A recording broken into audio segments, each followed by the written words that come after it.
Okay, let's make that whole. Is that what we're supposed to do? Got some sunshine, isn't it? It's gonna make it harder to see.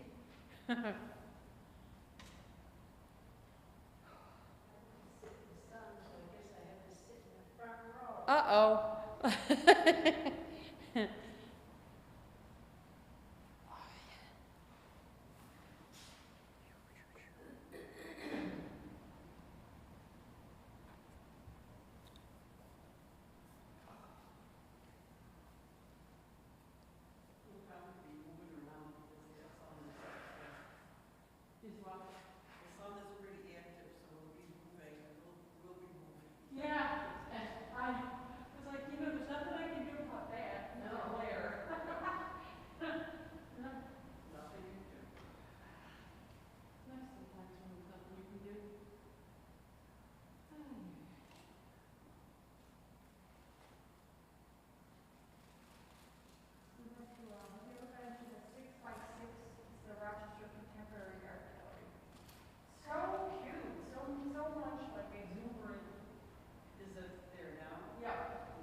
Or the front row is available.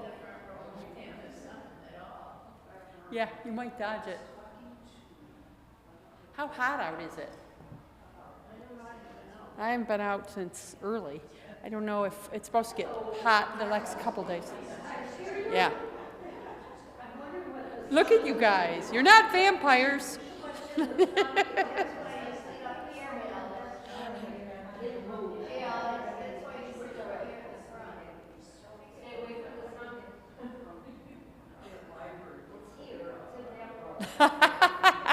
It's coming for you.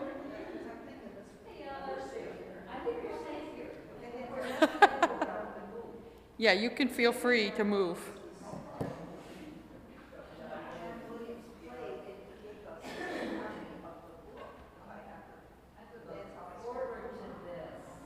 Yeah, yeah.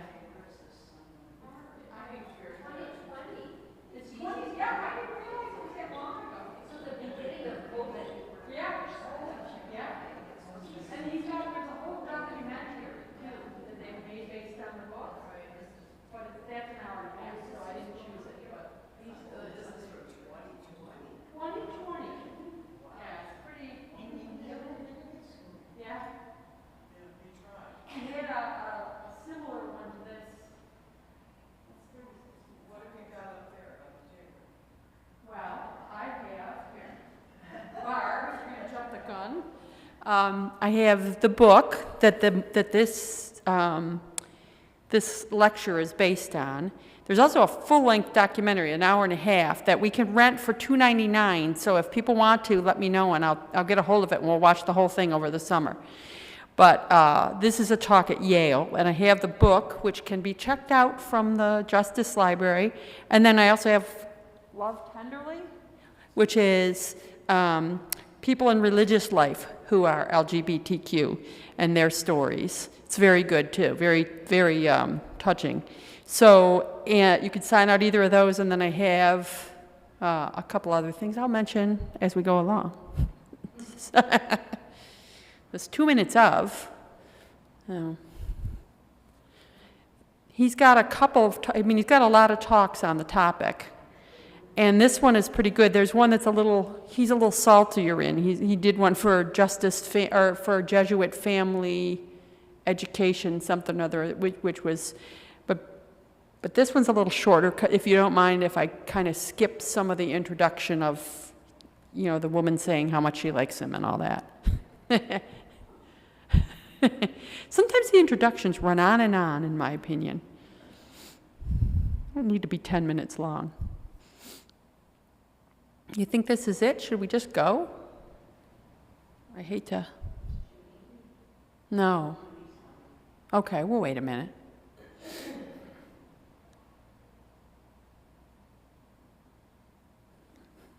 me just.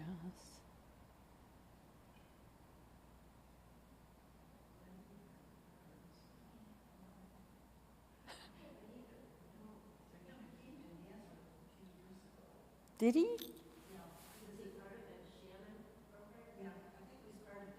Wow. He did speak here in Rochester. He spoke at Nazareth, but I was so crowded one night. And he spoke. And the time he spoke, it was through Zoom. Yeah, and we were able to get it through Zoom, but as you said, he did speak live. Interesting.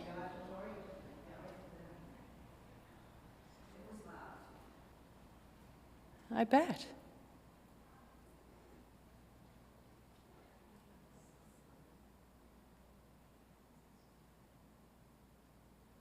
Well, I think I'm going to go ahead. It's one. I have an opening prayer I'd like to read, and then we'll just get right into it. And then I'm hoping there'll be plenty of time for just conversation around it. Here's the opening prayer. God of wild love and extravagant acceptance, Spirit of boldness and beauty, you are faithfully present in both the grit and the glitter of life, and you are present here with us now. Awaken us to your dream for creation, a world in which every member of the human family is free to flourish however you have made them. Forgive us for the moments we have held back your ever-flowing current of love, dignity, and justice. Remake us into a people eager to see you in the faces, bodies, and expressions of all people. Remind each of us to step out of the shadows of our lives and shine fearlessly and courageously. Ignite the divine light within us to sparkle through the prism of our bodies and brighten every corner of this earth. Holy One, you call each of us beloved, each of us cherished, each of us desired, each of us sacred. And so, we give you thanks, now and forever.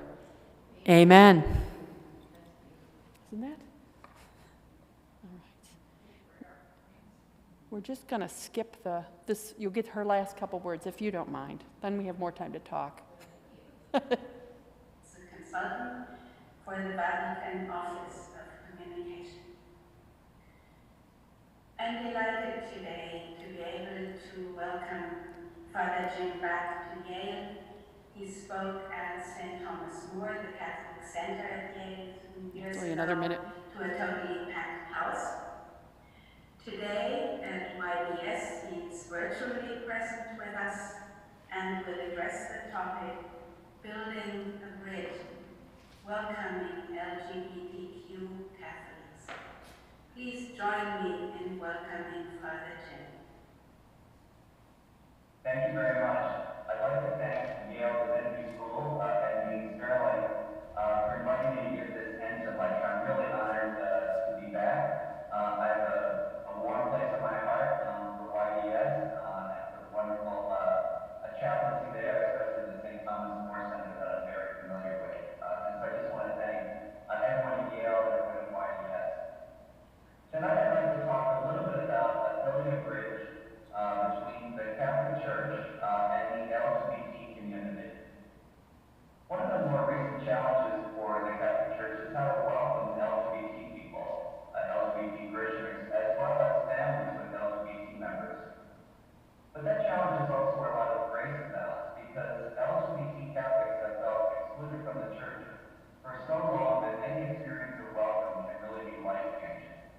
A healing moment that can inspire them to go to Mass again, return them to the faith, and even help them to believe in God again. Over the past couple of years, I've heard some really appalling stories from LGBT Catholics who've been made to feel unwelcome in their own parishes. I'm sure you've heard the same, and I'm sure you can kind of fill in the gaps. A woman told me recently that when she came out to her campus minister a couple of years ago, the campus minister, who was a Catholic priest, said that he prayed his whole priesthood that he would never meet an LGBT person. So you can imagine how that made her feel. But cruelty doesn't really end at the doors of the church. A few years ago, a woman contacted me and asked if I knew if there were any compassionate priests in her archdiocese. Why? She was a nurse at a local hospice where a Catholic patient was dying. But the local parish priest who was assigned to the hospice was refusing to anoint him because he was gay. So is it any surprise that LGBT Catholics are made to feel like lepers in their own church? The same is true for families of LGBT people. The mother of a gay teen told me that her son decided to come back to the church after years of feeling that the church hated him. After a lot of discussion, he decided to return on Easter Sunday. The mother was overjoyed. When the Mass began, she was so excited to have her son sitting beside her. But as the priest proclaimed the story of Christ's resurrection, guess what he preached on? The evils of homosexuality. At Easter, the son stood up and walked out of the church, and the mother sat in her pew and cried. But there's also stories of grace in the Catholic Church. A few years ago, a university student told me that the first person whom he came out was a Catholic priest. And the first thing the priest said was, "God loves you, and your church accepts you." The young man told me that literally saved his life. Indeed, we should rejoice that more and more Catholic parishes and dioceses are places where LGBT people feel at home, thanks to both the parish staff and more formalized programs. My own Jesuit community in New York, and actually you can see it right out the window, the church is called Church of St. Paul the Apostle, which has one of the most active LGBT outreach programs in the world. The ministry is called Out at St. Paul and sponsors retreats, Bible study groups, speaking engagements, and social events for the parish's large LGBT community. Sadly, though, much of the spiritual life of LGBT Catholics and their families depends on where they happen to live. I mean, if you're gay, lesbian, bisexual, or transgender, or queer, if you're a queer person trying to make sense of your relationship with God and church, or if you're the parent of an LGBTQ person, and you live in a big city with open-minded pastors, you're in luck, right? So if you live in the neighborhood I live in, right, in the Church of St. Paul the Apostle, you're in luck.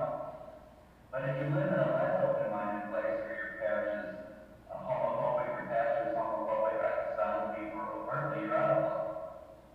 And the way the Catholics are welcome or not welcome in their parish heavily influences their outlook, not only on the church, but on their faith and on God, right? So it's not just the relationship with the church, they extend that to the relationship with God, and they feel unwelcome by God.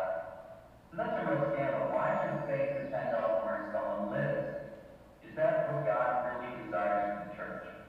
Did Jesus want people in Bethany to feel God's love like the people in Bethsaida? Did Jesus want a woman in Jericho to feel less love than a woman in Jerusalem? So what helps the church become more welcoming and respectful? How can priests and deacons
remain in the church and in church, LGBT people often have endured years of rejection and sometimes persecution.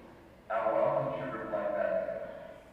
Second, also obvious, probably among people who are watching, they do not choose their orientation.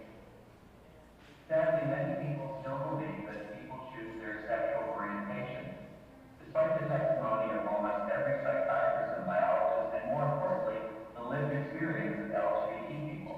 You don't choose your orientation or gender identity any more than you choose to be left-handed. It's not a choice, it's not an addiction. Thus, it is not a sin simply to be LGBT. Far less is it something to blame on someone, like parents, as many people often do. Third, they have often been treated like lepers by the church. Never underestimate the pain that LGBT people have experienced, not only at the hands of their church, but from society at large.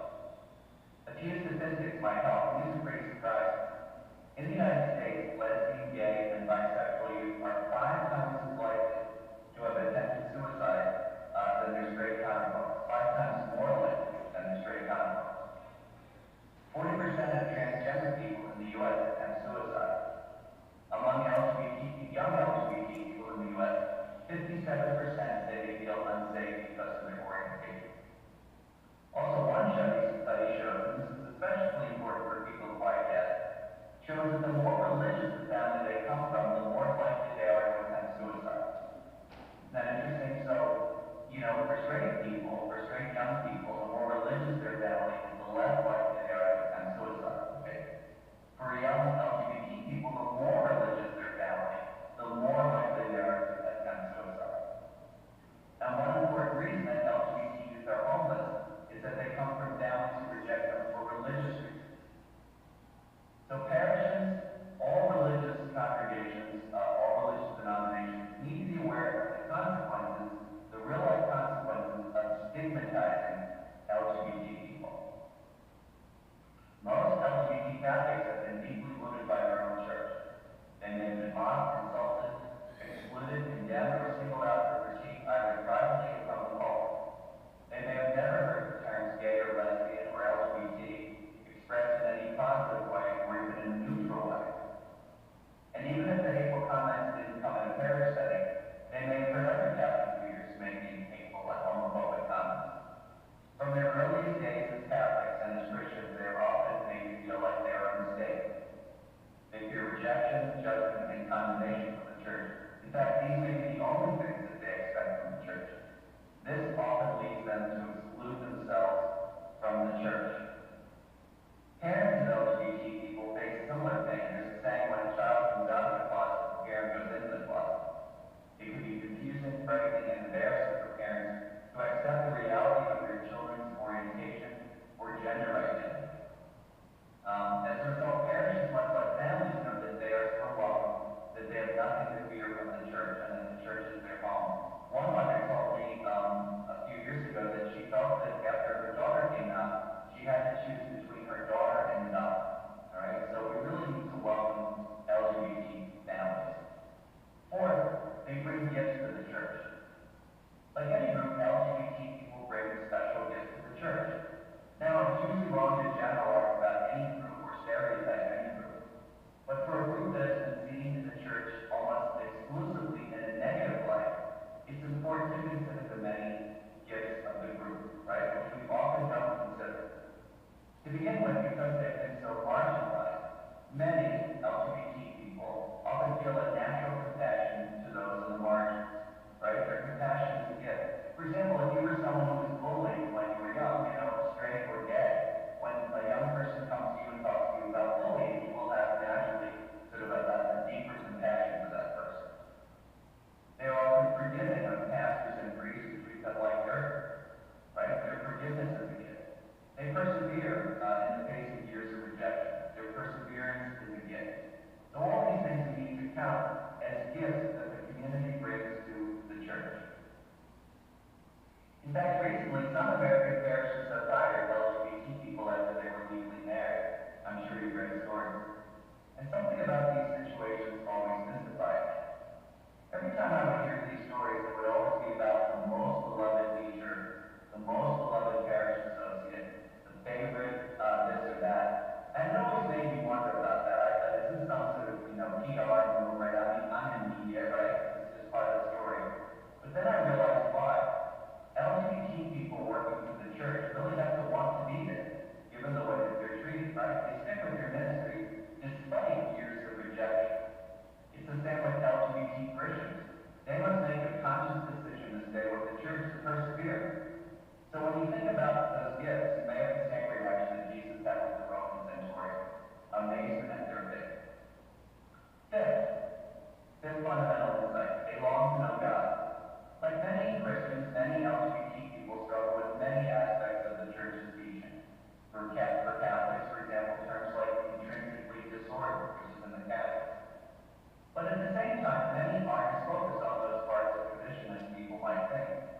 Many want something simpler.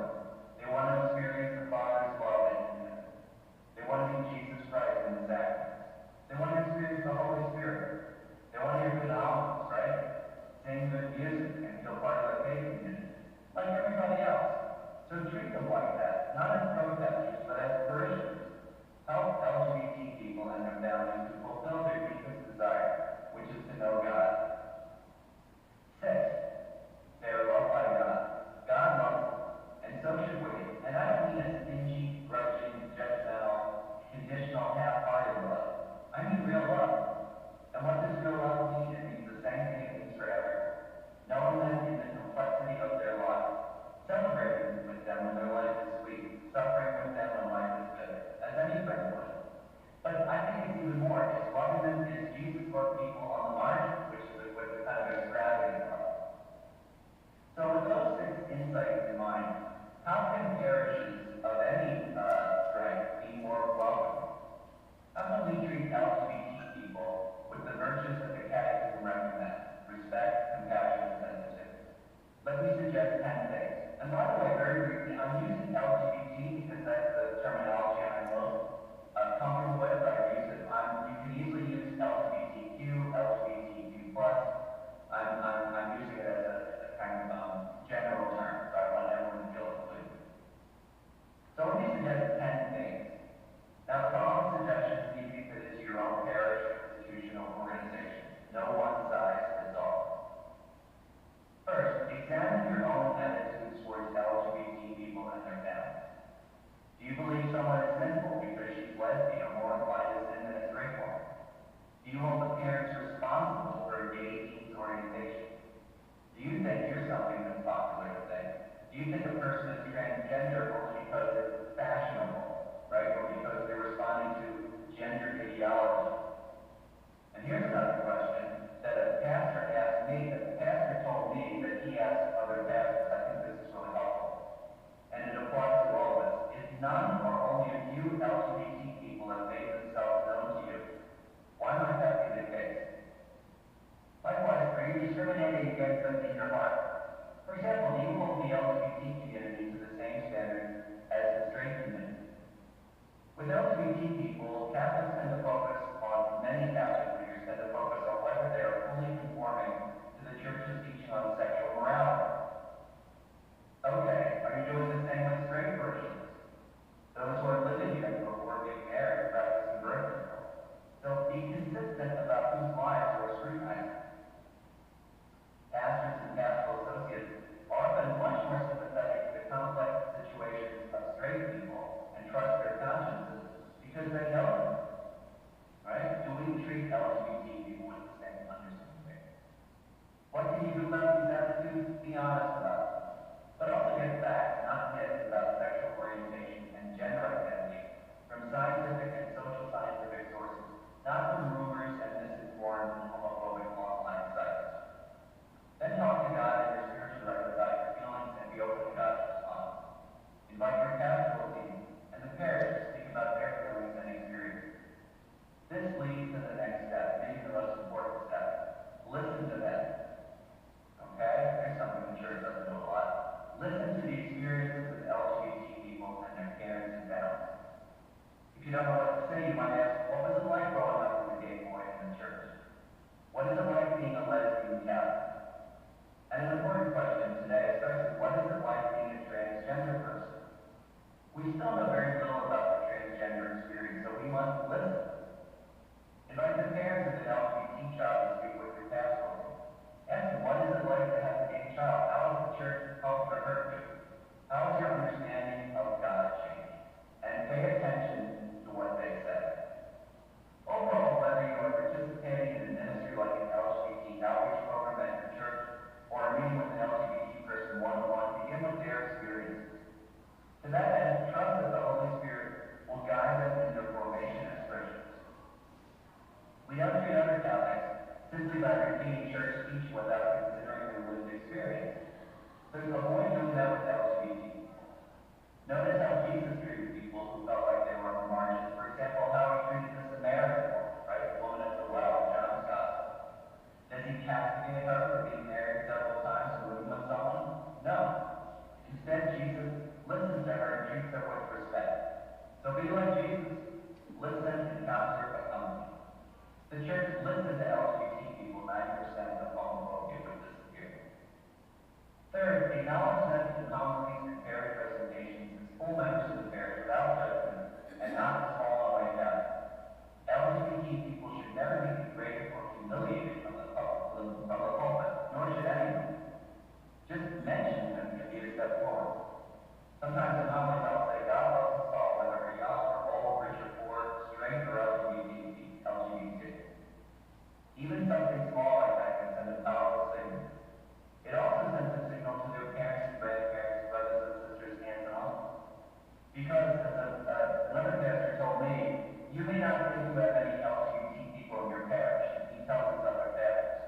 But you certainly have parents and grandparents of LGBT people in your parish or congregation.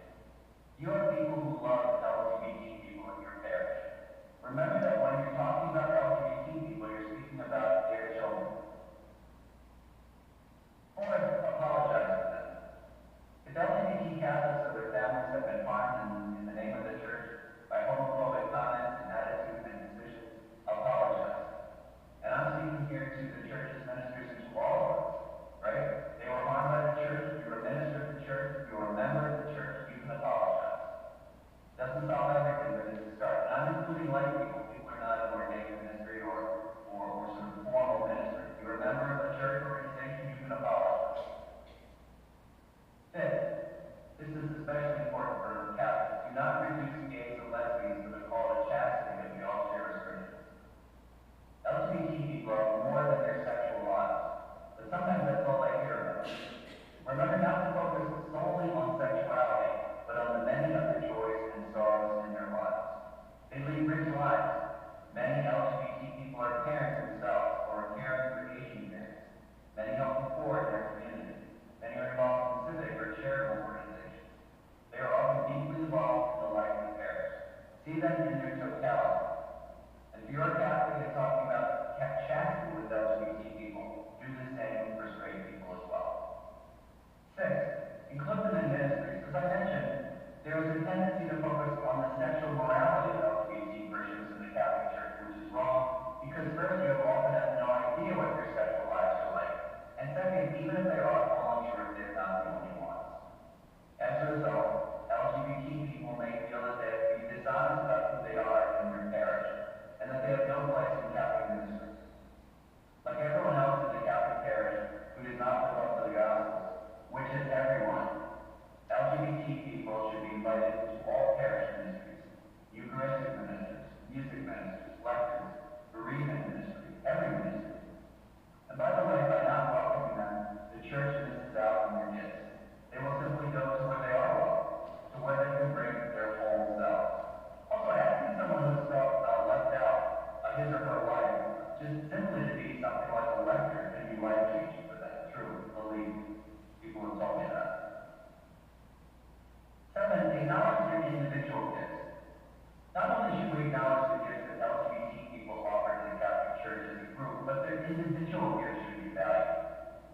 For example, one of the cantors in my Jesuit parish is a gay man named Philip. He's a great guy. He's kind and compassionate, and his beautiful voice has made him an essential part of our worship for 20 years. In fact, I often tell Philip, when I die, I'm going to have a voice like yours. And he often says, well, whose voice am I going to have?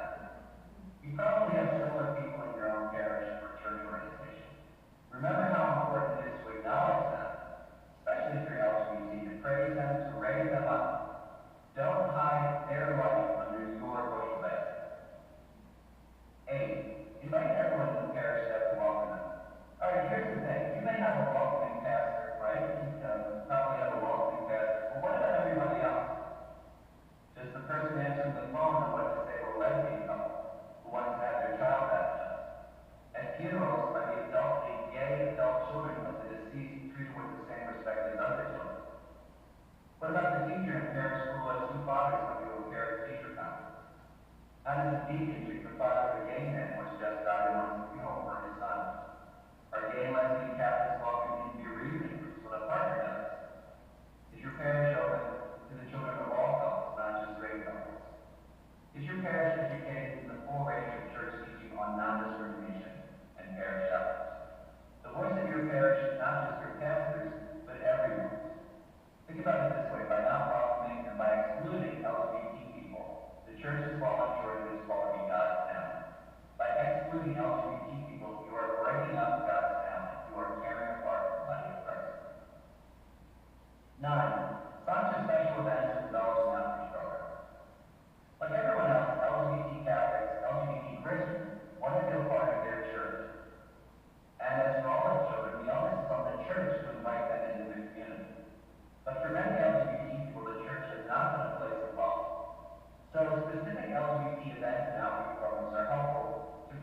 gap between your intentions and your suspicions.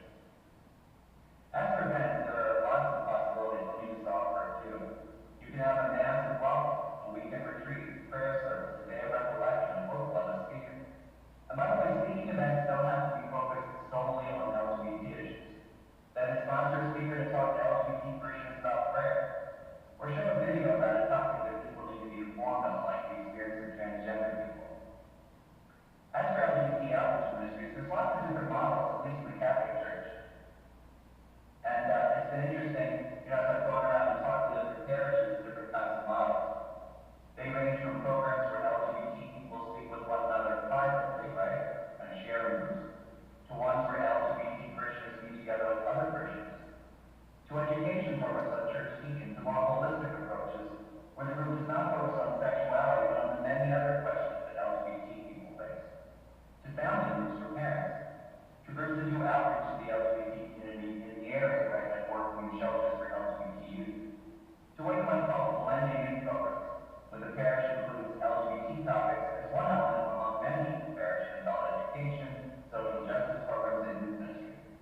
All this depends on your parish. 10, advocate for them. Be prophetic. There are many times when the church can provide a moral voice for this persecuted community. And I'm not talking about hot-button topics like same-sex marriage or these hot buttons in the Catholic Church.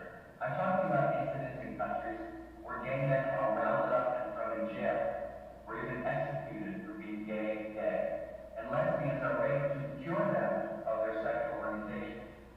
In some countries, as I said, you can be executed, okay? And so LGBT issues are life issues.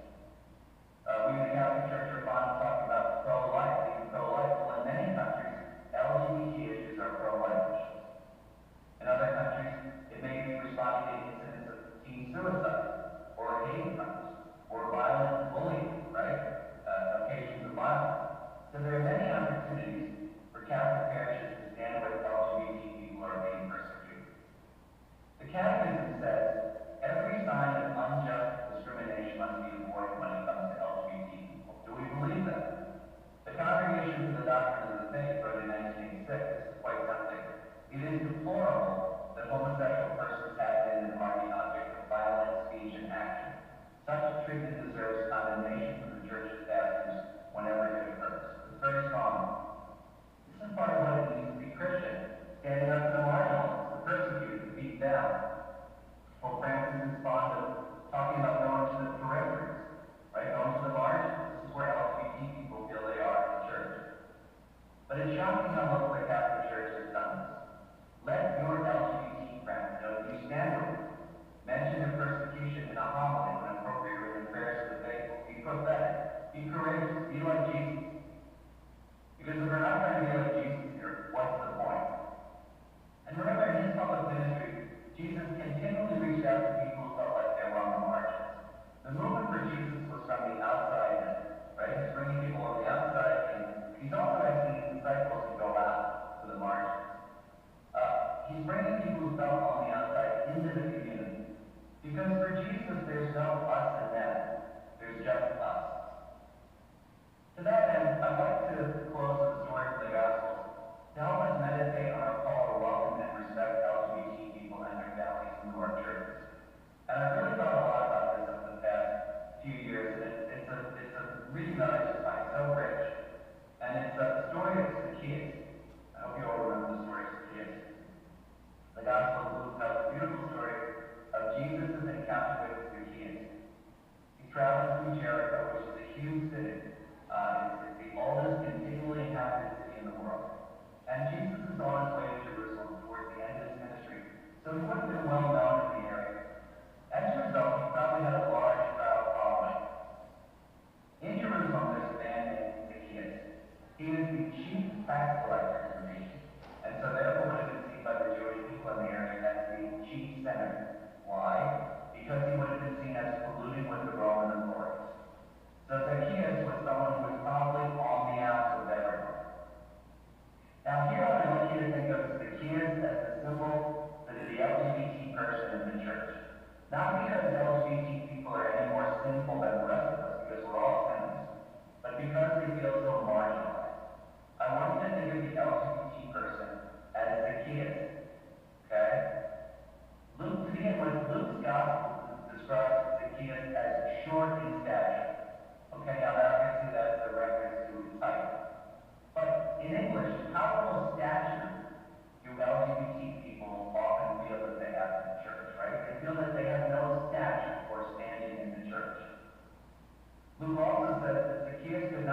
Jesus on account of the crowd.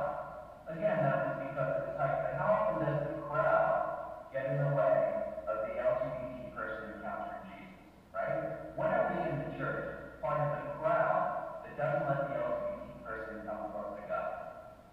So what does Zacchaeus do? He climbs a tree, right? He has to do something that no one else has to do, like a lot of LGBT people have to do, right? He climbs a tree and do something extra. Why? Because Luke tells us it's really beautiful. He wanted to see, quote, who Jesus was. That's what LGBT people want. Just to see who Jesus is, but the crowd gets in the way. Now here comes Jesus making his way through Jericho, probably with hundreds of people clamoring for his attention. And whom does he point to? One of the religious authorities? Rabbi, one of his disciples? No. To Zacchaeus, to you. And what does he say to Zacchaeus? This is really important. Does he say sinner? Does he shout, you terrible tax collector? No. Jesus says, hurry down, for I must stay at your house today. It's a public sign of welcome to someone who's on the margins. Then comes my favorite line of the story. All who saw it began to grumble. Right? All who saw it began to grumble, which is exactly what's happening in the Catholic Church today with LGBT people. People grumble. People go online and you see the grumbling. Sometimes in my talks, this one, this is online, there are protests, people shouting. Why is that? Because an offer of mercy to someone on the margin always makes some people angry. And by the way, the Greek, since we're white guests, the Greek that is used is panta, all of the crowd who saw it. And I was speaking to a scripture scholar recently, he said that includes the disciples. Alright, so they probably grumbled because they didn't like seeing Jesus offer this message of mercy to this person on the margin. But Zacchaeus climbs down from the tree, alright, joyfully, which is how LGBT people feel they're welcome, feel when they're welcome. And as the gospel says, he stood there. The original Greek is much stronger, state. He stood his ground, the sense of him standing his ground, in the face of all this grumbling. Which again, how often have LGBT people had to stand their ground in the face of opposition and prejudice and even violence in their churches? Then Zacchaeus says he will give half his possessions to the poor and repay anyone he has defrauded 4 times over. Because an encounter with Jesus leads to a conversion, as it does for everyone. And what do I mean by conversion? I don't mean conversion therapy, obviously. The conversion that happens to Zacchaeus is the conversion that we're all called to. In the gospel says, Jesus calls it metanoia, a conversion of minds and hearts. For Zacchaeus, his conversion means giving to the poor. Now, there's an interesting translation of this. One translation of the Greek is not Zacchaeus saying, I will give my money to the poor, but I am giving my money to the poor. Right? So Zacchaeus is already being generous. The person who people think is such a reprobate is actually already being generous. An interesting translation of that of the Greek. So Zacchaeus undergoes this conversion. All this comes from an encounter with Jesus. Because Jesus' approach was more often than not community first, conversion second. Okay, this is an insight from scripture scholar Ben Myers. For John the Baptist, he pointed out the model was to convert first, right, repent, and then be welcomed into the community. For Jesus, more often than not, it's community first, conversion second, right? Welcome and respect and outreach come first, as it does with Zacchaeus. And then whenever conversion happens, it happens. This is how Jesus treats people on the margins, right? Jesus seeks them out before anyone else. He encounters them, and he treats them with the lines in the catechism: respect, compassion, and sensitivity. So when it comes to LGBT people and their families, in Catholic parishes, in the Christian church, it seems that there are 2 places to stand. You can stand with the crowd, who grumble and oppose mercy for those on the margins, or you can stand with Zacchaeus, and more importantly, you can stand with Jesus. Thank you.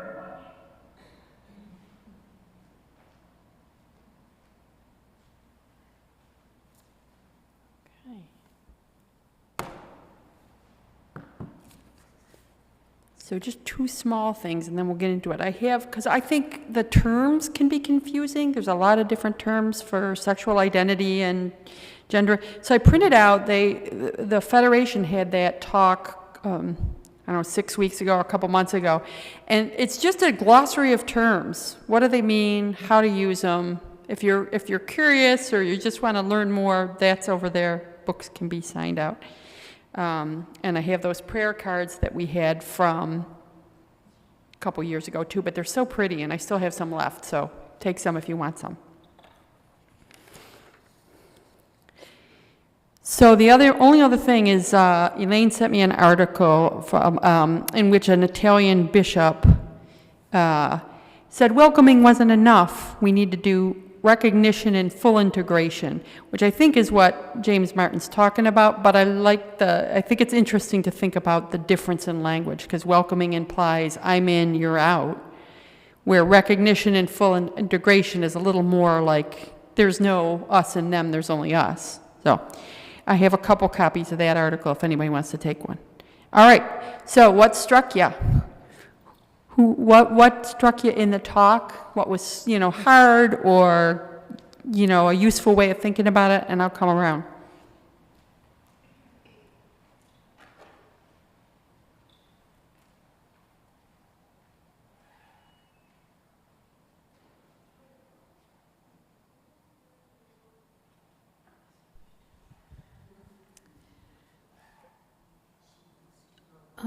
This brought me back to 1979, when I first started reaching out to families, particularly of gay and lesbian people in my parish. And I sponsored during a Lenten series called Homosexuality, the Prejudice of Our Time. And it was when AIDS was running rampant and people had all kinds of horrible things to say. And the most wonderful part of it was we had an experience for people. When they came in, they were given a word, and we used the derogatory terms that people call gay people. And at one point in our session, we asked them to say the word. And by the time we finished our evening, it was very powerful. It was a 4-session thing, and people had to sign that they'd come to all 4. And the thing I remember, one of the things I remember most, it was the most powerful experience that I ever sponsored in our parish. And we had a gay couple tell their story, and they always started by saying, "I'm baptized, so I belong." And I never forgot that, because, we try to keep people out, but the people who really belong in the community, confronted us with that reality, and it was very powerful. And I worked over 40 years with the gay community, so it's been a gift to me in my life.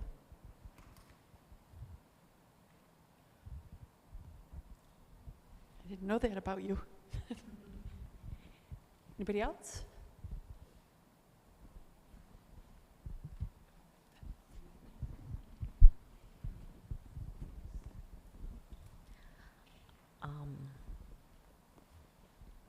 Okay, can you hear me? Is it on?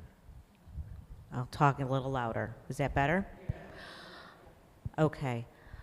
Some of you...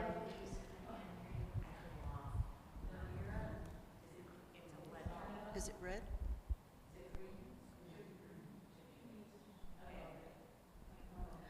Okay, is that better? You got to bring it right up. I will project as much as I can. I'll use my teacher voice. As some of you may know, I am the parent of a transgender individual who is, he is now he's 35 years old. And so many things in this world scare the absolute hell out of me.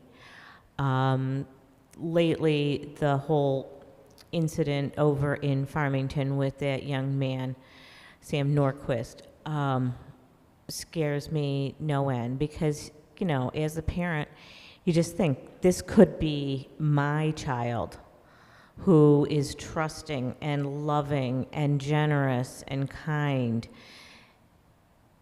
and got caught up in such a horrific experience. I have to say, you know, by and large, people I tell have been very understanding and treated me with grace, but there's others who are like, well, what did you do? What happened? She was always such a nice little girl. Why isn't, you know, is it because you sent her to this and this school? Is it because of this? It's, you know, and then I have to explain the whole biology, and sometimes I just have to walk away. But being the parent of a transgendered child it's challenging. It's also very rewarding. You know, we shared in his wedding to his partner and had a lovely celebration of their marriage. But at the same time, we didn't invite a lot of people because a lot of people would have not approved of such a union. But yeah, I just thought I'd let you know. So when people use terms like queer in a derogatory sense, or all the other slurs, you're talking about my kid. That's not okay. You know, you're talking about somebody's child. We have to remember that. And yeah, I think it felt good to say this. Thank you.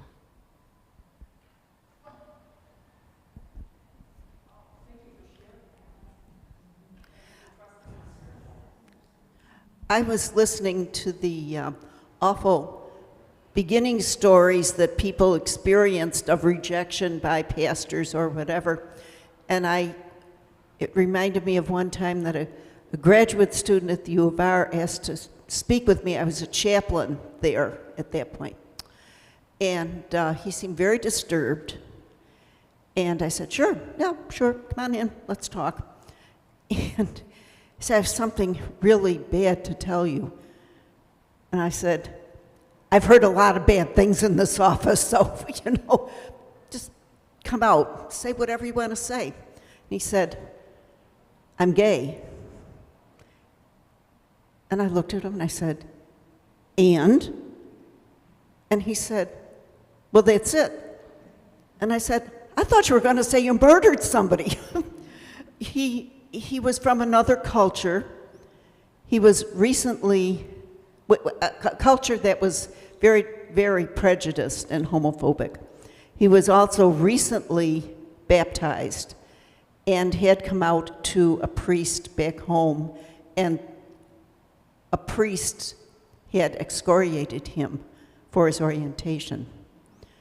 So we continued talking, and the relief that I could see in his face that I was, quote, representing the official church, and I was okay. I thought this was wonderful that he would say this. And well, he just blossomed after that. He became very involved in our Newman community. He was involved in all kinds of ministries. He just was really transformed, and I thought all I said was, and, you know, I mean, that this was not this terrible thing. I said, I really thought he had, I don't know what I thought he had done, you know, but killed somebody. But, and he did say later on that this was a change, this was a real change in his life. That he began to realize that the Catholic Church could be a really welcoming church. And I will always remember that. because he just blossomed after that. But the difference it can make, just how someone is received by a community or an individual, it just touched me that I was able to do that, and God had given me whatever I needed or whatever was needed at that point.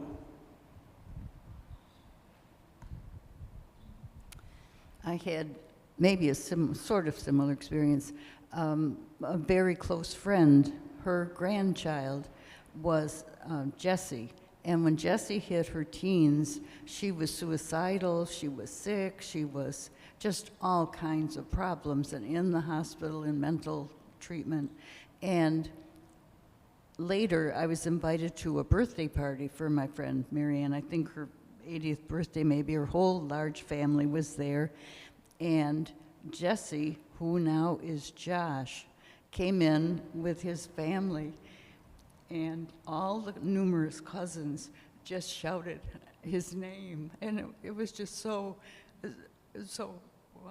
welcoming. Yeah. So his name now is Josh, and he is embraced. I was shocked by that 40% of trans people having attempted suicide or thinking about suicide. And that's, you know.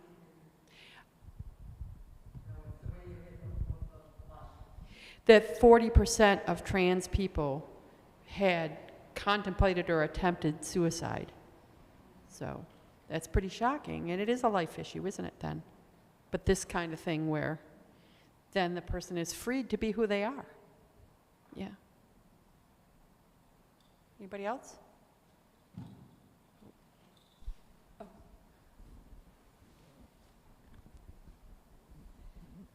I was privileged to have a number of experiences when I worked in a parish. This is a long time ago. This is between the middle 80s and the middle 90s. Now here we are in 2026, and I don't see that an awful lot has changed in our churches, our diocese attitude, you know, toward the people we're speaking about.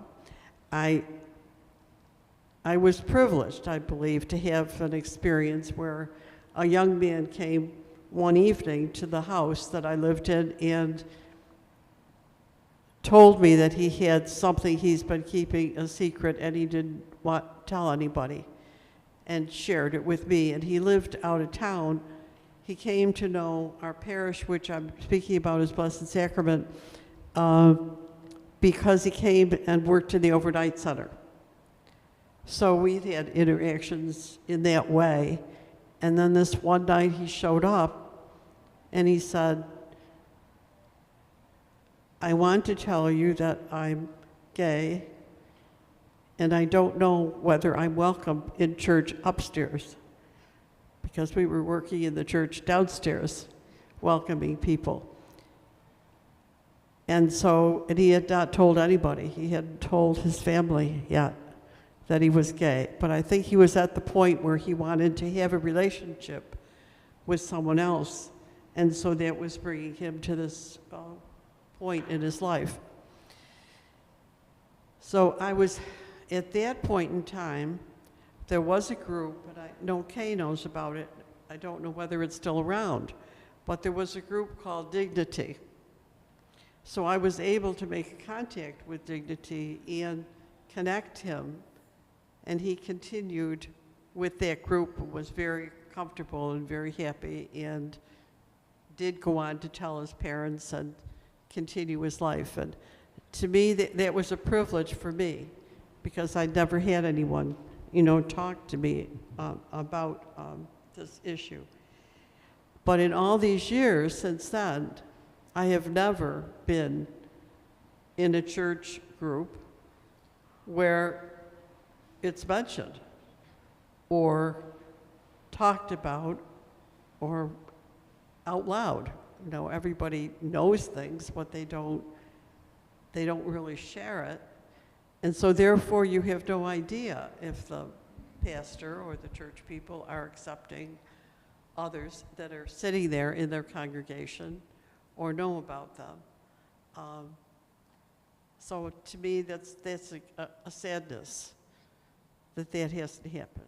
I thought that was a good point he made about, you just saying it in a homily or in an intention or whatever, because I think that happens a lot, even places that might be inclined to be welcoming, but nobody ever mentions the words. So who knows? It would be terrifying. I just want to tell you there are a number of things that happened when I was working in the parish, but this one, I had a pastor who didn't explain many things. He would just say, go do this or go see that person. But he didn't give you any backstory. So you walked into a situation, you didn't know what you were doing. But you found your way through. And in this situation, it was, I've been called to this house, and this young man is dying. Maybe you could go talk to him. Okay. So off I went, and yes, he was dying, but he turned out to be gay.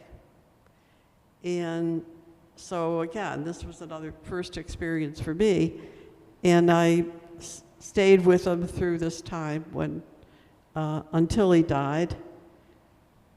And he had the most wonderful friends. So I was involved in this whole group of community of people who surrounded this young man when he was dying. And it was just a beautiful experience for me. And he was so respectful of everything and so welcoming to the Eucharist when I brought it to him. And I stayed for a while and talked with him. And then at the end, we had a funeral for him in church. And it was the most joyful funeral I think I've ever been at. The community was so welcoming and warm, but it was his community. It wasn't shared, with the entire parish. So that's another sadness,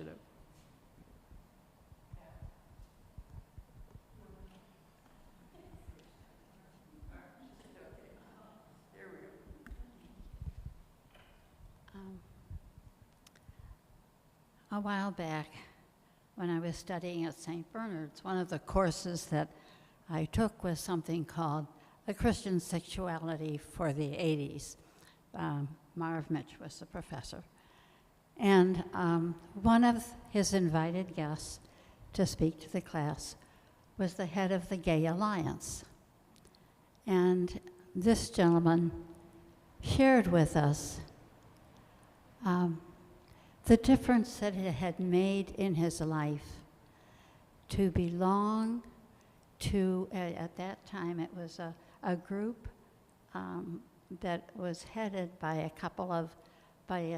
couple who had just opened this ministry to people who were gay.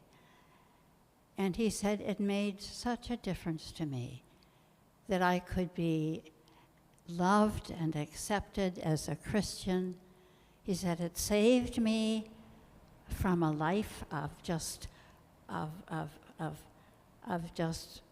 meaningless flings with people to a committed relationship, in which he really felt, although he didn't say it, but it was a really sacramental, faithful, loving relationship.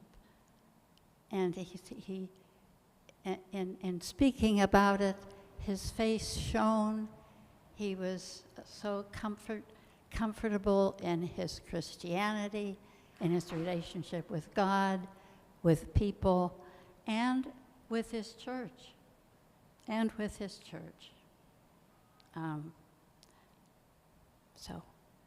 So it made a great difference to me because I have a dear one who is homosexual, who is in a committed relationship and actually a marriage. but of course not in the Catholic Church. And so, but that gave me some understanding and some real comfort as I listened to the journey of this young man. So, anyway.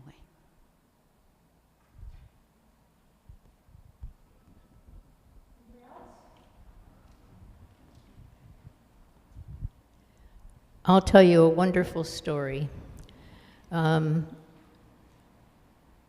This was many years later after I began my ministry at Dignity.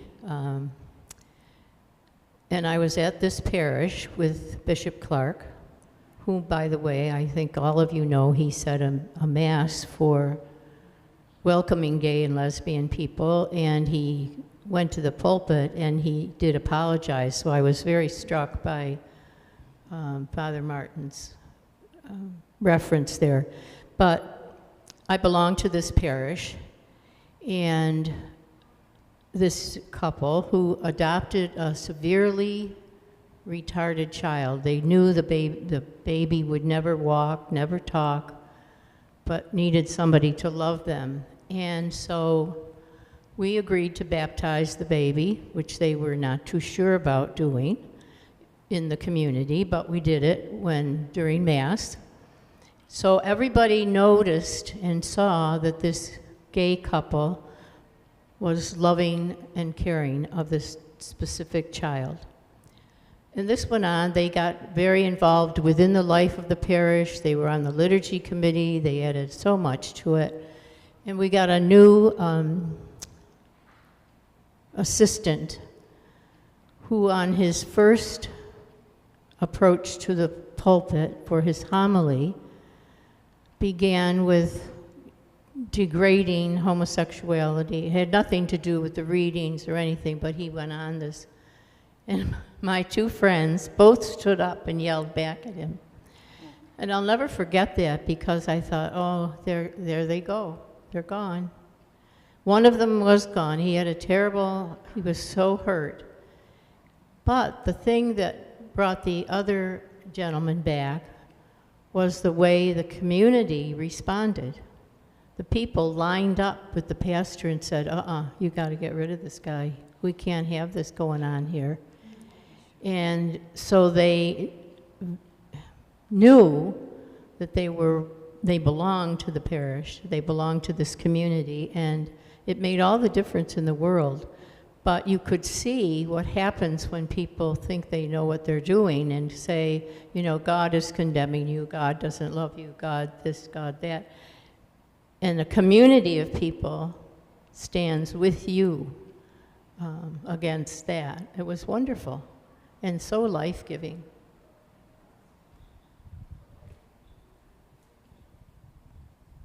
So should we all, right?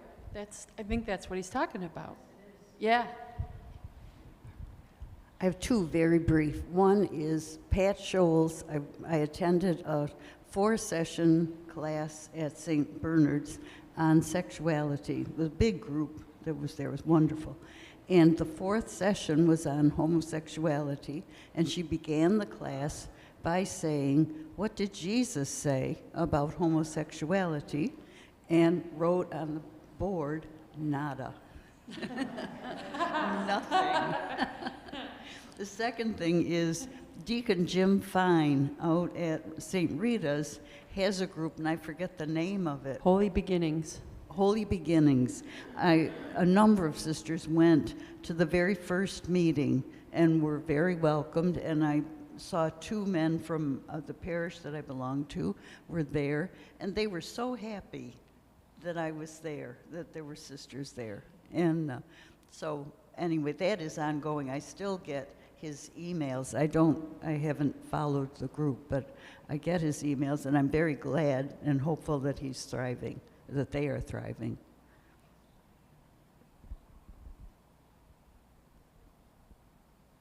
Anything else? Anything that's challenging about all this for anybody that you feel you inclined to share? I mean, I thought it was, you've all we've heard experiences of somebody trusting you enough to come forward. But then he said, if you don't think there's any LGBT people in your parish, congregation, community, why do you think you haven't heard from anybody? What's going on? And I thought that was pretty interesting and pretty telling. Pretty telling.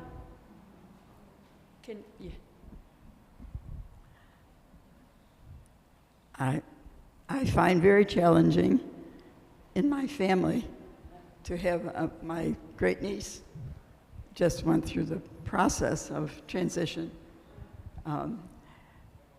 And part of the challenge is for all the members of our family to see how she is going to be or is able to feel that she's a worthwhile member of society as well as her family. In my family, some don't understand or appreciate her change of name, of orientation,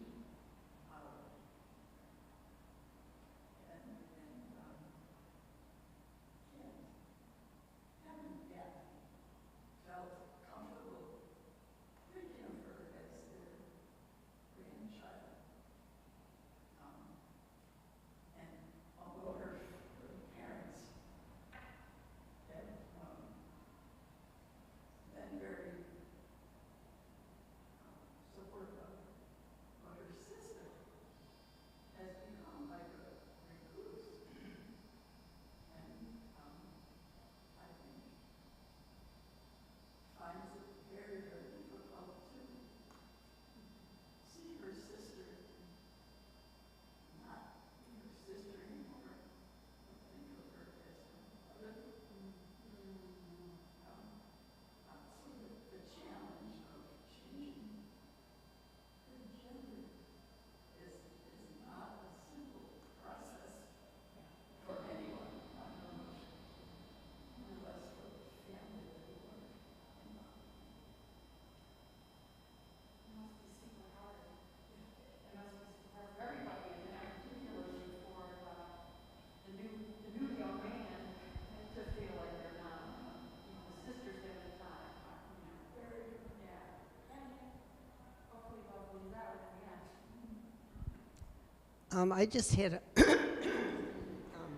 a memory come back to me, a congregational memory.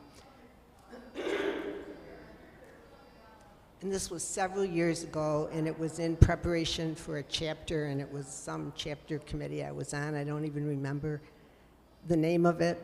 But one of the things that we had kind of put out to the sisters in preparation was to go someplace and to be present as just a person at a meeting, like to go to an AA meeting and just go to it.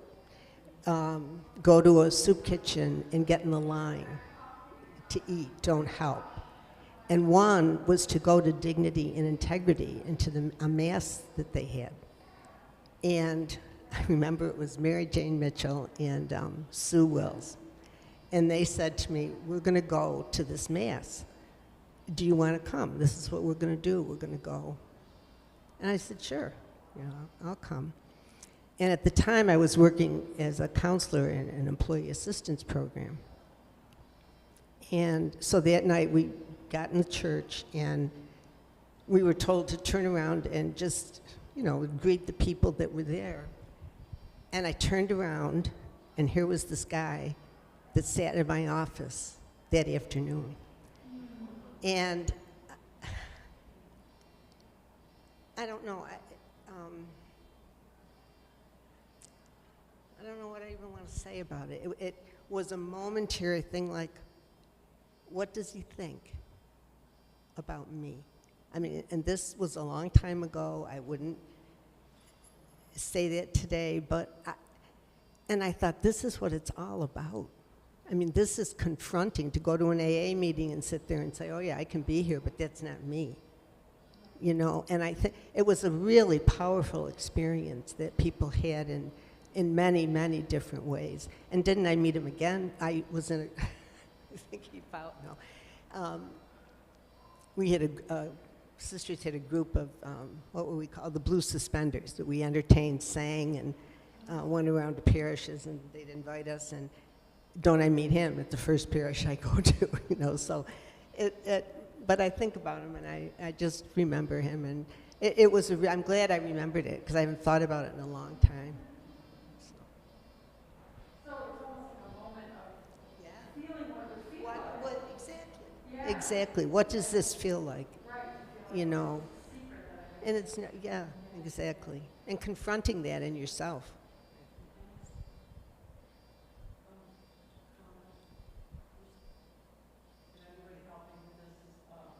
I mentioned the group Dignity.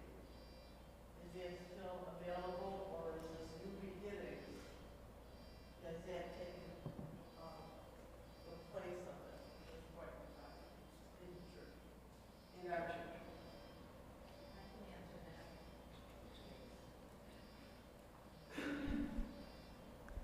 Unfortunately, Dignity was dissolved when the new bishop refused to let the priests continue to say Mass for Dignity. So most of the people have joined All Saints Church, where we celebrated the Eucharist every Sunday. But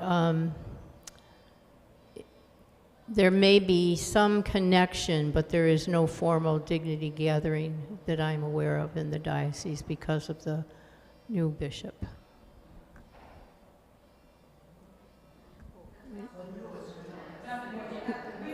Salvatore is his name.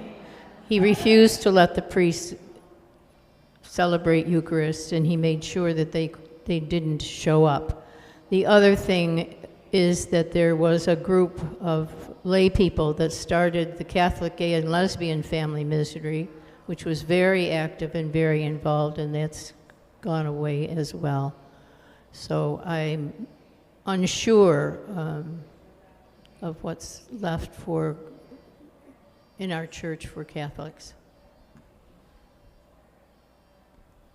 Yeah, I don't know much about Holy Beginnings. It's at St. Rita's, and they meet once a month, but I don't know more than that. Like what? I know they don't have Mass. They do have Mass? I said, no, I don't think they do. I think it's more of a group, you know. Well, that's horrible. I mean, that's, yeah. Right, right. And it's such an insult, it's such a blow. Imagine if it was your child or you, or, you know, and to feel like, and, you know, I like how he keeps saying, well, we're all sinners. Even if you think that's a sin, which I personally don't, but if you did, who among us would throw the first stone, right? So anyway, why would that particular thing be excluded? So it's after 2. I mentioned that. I'm happy to keep talking, but I want to make sure if people had appointments or what have you. And Pat, did you? Well, it just seems to me that we still need to keep advocating, don't we? And we need to look again at our theology around marriage and see, why could we not accommodate a couple who is determined to be faithful and who needs the grace of a sacrament, you know, who desire that, who want to have a family, you know. So I think that is something we need as Catholics to keep pressure on somebody. Anyway.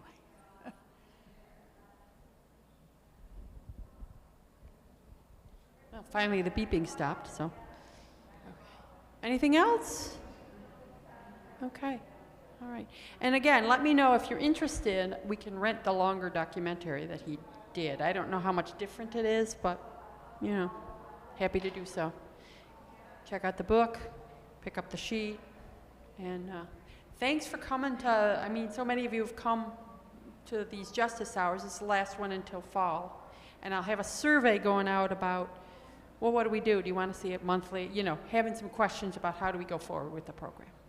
All right? Thank you.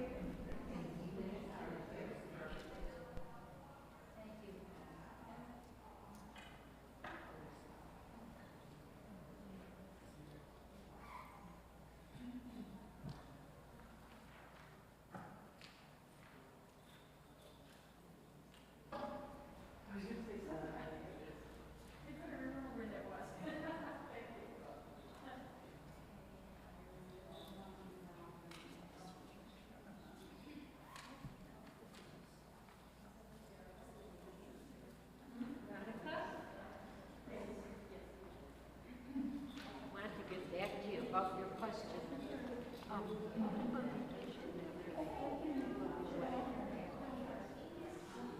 Yeah. Sorry.